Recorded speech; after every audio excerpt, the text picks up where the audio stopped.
గోదావరి గలగలలు, భక్తుల కోలాహలాలు, కొండ కోనల్లో మారుమోగే శివనామ స్మరణలు. ఇది కేవలం జాతర కాదు, ఉత్తర తెలంగాణ గుండె చప్పుడు. అది మంచిర్యాల జిల్లా వేలాలగట్టు మల్లన్న జాతర. మహాశివరాత్రి వచ్చిందంటే చాలు లక్షలాది మంది భక్తుల కోరిన కోరికలు తీర్చే కొంగు బంగారంగా భావించే గట్టుమల్లన్న క్షేత్రం కిటకిటలాడుతోంది. గోదావరి స్నానాలు, ఎత్తైన కొండ ప్రయాణం, పురాతన పాండవుల గుహలు, స్వయంభూగా వెలిసిన మల్లికార్జున స్వామి జాతర విశేషాలు.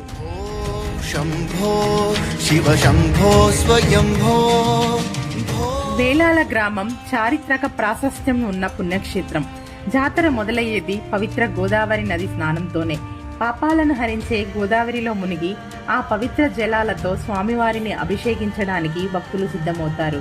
తడి బట్టలతో భక్తి శ్రద్ధలతో గుట్టపైకి ప్రయాణం సాగిస్తారు. నది ఒడ్డు నుండి గుట్టపైకి సాగే ప్రయాణం ఒక అద్భుతమైన అనుభవం. రాళ్లతో కూడిన దారిలో నిటారుగా ఉండే ఈ కొండను ఎక్కడం కష్టమనిపించిన ఆ మల్లన్న నామస్మరణతో భక్తులు ఆయాసాన్ని మర్చిపోతారు.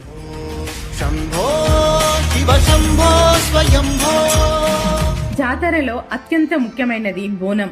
బోనం వండడానికి గోదావరి నది నుండి కొత్త కుండలో నీరు తీసుకొని తల మీద ఎత్తుకొని ఎర్రటి ఎండ, కాళ్ళు కాలే రాతి దారి అయినా సరే ఆడబిడ్డలు తల మీద బరువును, గుండెల్లో భక్తిని మోస్తూ కొండెక్కుతుంటే వారికి దైవమే బలాన్నిస్తాడు.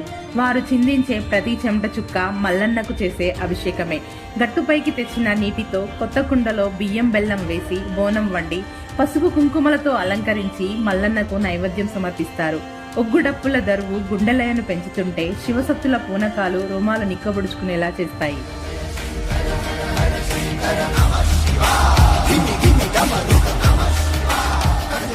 వేలాలగట్టు కేవలం జాతర మాత్రమే కాదు, ఇది ద్వాపర యుగానికి సాక్ష్యం.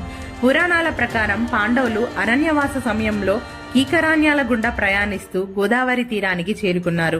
భీముడు తన బలంతో పెద్ద పెద్ద బండరాళ్లను పక్కకు జరిపి ఈ గుహలను నివాసయోగ్యంగా మార్చాడనేది పురాణ గాథ. అందుకే వీటిని పంచపాండవ గుహలని పిలుస్తారు. ధర్మరాజు నిష్ఠ, భీముడి బలం, అర్జునుడి ఏకాగ్రత ఈ కొండరాళ్లలో ఇప్పటికీ ప్రతిధ్వనిస్తుందని ప్రతిదీ.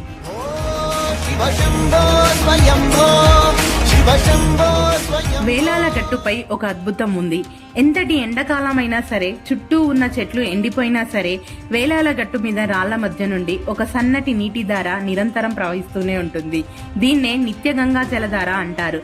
స్వయంభూగా వెలిసిన ఆ మల్లన్నను అభిషేకించడానికి ఆకాశగంగే ఇలా గట్టు మీద జలధారగా మారిందని స్థల పురాణం. గోదావరి నది కింద పారుతుంటే ఆ నది నీటి మట్టానికి కొన్ని వందల అడుగుల ఎత్తున ఉన్న ఈ కొండపైకి ఎలా ఉబికి వస్తుందో, ఈ నీరు ఎక్కడి నుండి వస్తుందో, దీని మూలమేంటో సైన్స్ కూడా అందని మిస్టరీ. ఇదే దైవ మహత్యం. ఈ గంగా జలధారను తలపై చల్లుకుంటే చాలు దీర్ఘకాలిక రోగాలు నయమవుతాయని భక్తుల విశ్వాసం.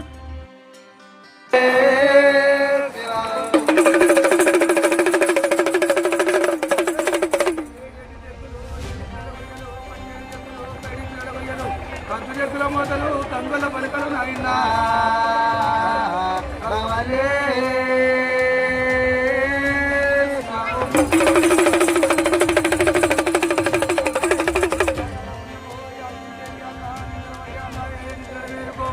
పూజలకు యాలయే పువ్వులు రావు నాయనా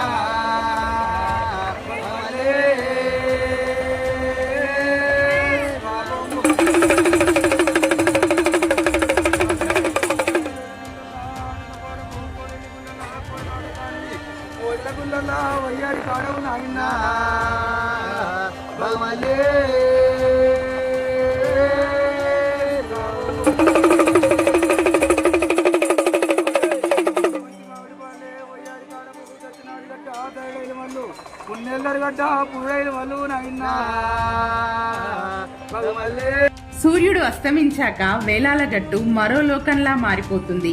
చీకటి పడే కొద్దీ ఆ కొండ మీద వెలిగే దీపాలను చూస్తుంటే ఆకాశంలోని నక్షత్రాలు కిందకు దిగి వచ్చి మల్లన్నను సేవిస్తున్నాయా అనిపిస్తుంది. భక్తులు వెలిగించే లక్షలాది దీపాలతో కొండ మొత్తం దేదీప్యమానంగా వెలుగుతుంది. మహాశివరాత్రి జాగరణలో ఓం నమ శివాయ అనే మంత్రం అడవంతా ప్రతిధ్వనిస్తుంది.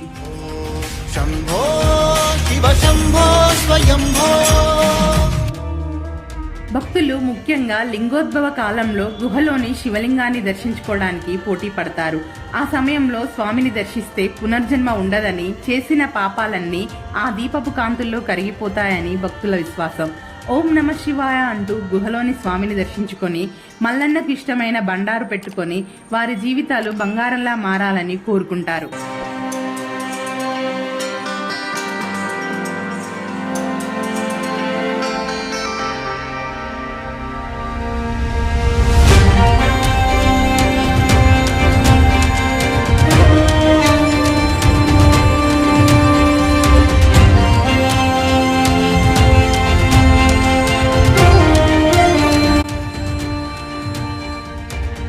తరాలు మారుతున్న తరగని భక్తితో తెలంగాణ నలుమూలల నుండి భక్తులను రప్పించే వేలాల గట్టు మల్లన్న జాతర మన ఆధ్యాత్మిక సంపదకు నిదర్శనం. మీరు కూడా ఎప్పుడైనా ఈ జాతరని సందర్శించారా? చేస్తే కామెంట్స్ లో చెప్పండి. మరిన్ని వీడియోస్ కోసం మన ఛానల్ని సబ్స్క్రైబ్ చేసుకోండి.